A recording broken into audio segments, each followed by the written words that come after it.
ကြီးပါလေဒါသူ့အကြောင်းနဲ့တူပေါ့ရှေ့ရောက်အုပ်ပါဒီမလေးပုတ်ပတ်ထဲရတယ်ဒါကြောင့်အင်္ဂလိပ်လိုရေးထားပေးတာဒါအင်္ဂလိပ်လိုရေးတာမြန်မာ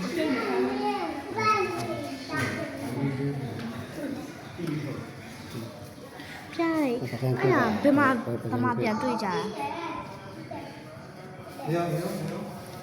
ဖြူခစ်တဲ့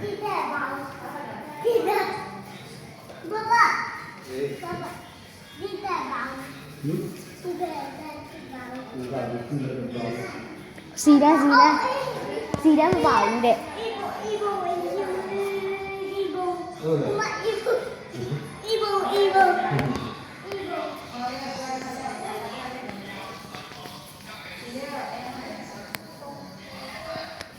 ဒါကြတော့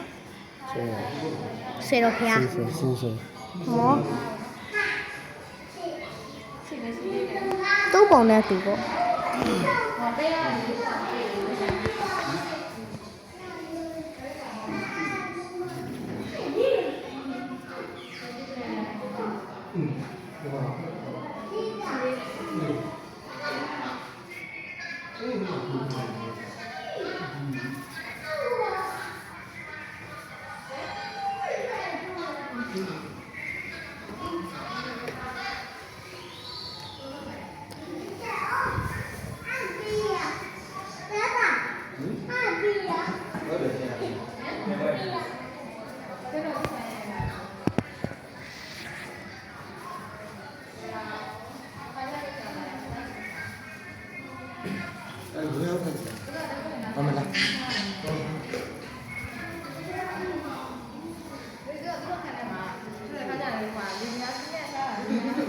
ရှယ်